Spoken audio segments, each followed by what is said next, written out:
Alors là, Denis, à l'endroit même où nous nous trouvons, il y avait un moulin, le fameux moulin Hubert. Oui, c'est une des nombreuses singularités de cet arsenal. Il y avait un moulin à vent en bois qui était un moteur qui actionnait une drague pour empêcher la vase de se déposer devant la double forme de radeau. Au cœur du dispositif, il y a un petit bateau racleur avec une pelle qu'on peut lever ou baisser.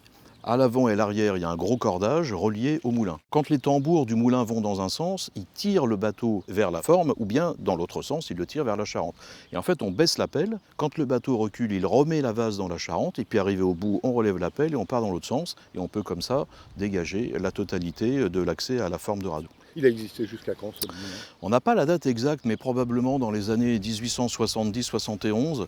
À ce moment-là, on a des machines à vapeur, des dragues à vapeur qui sont bien plus performantes, qui mobilisent moins de monde aussi. Et donc, en fait, c'est ça, c'est des systèmes technologiques qui se succèdent. Et aujourd'hui, vous voulez le ressusciter? Il y a effectivement une association qui s'est créée en 2016 avec l'idée de donner une nouvelle vie à ce moulin.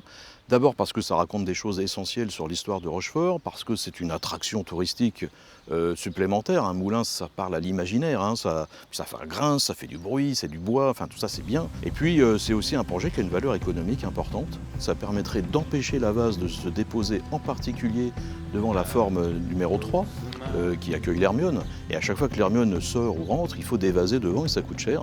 Donc on n'aurait plus ce coût à supporter.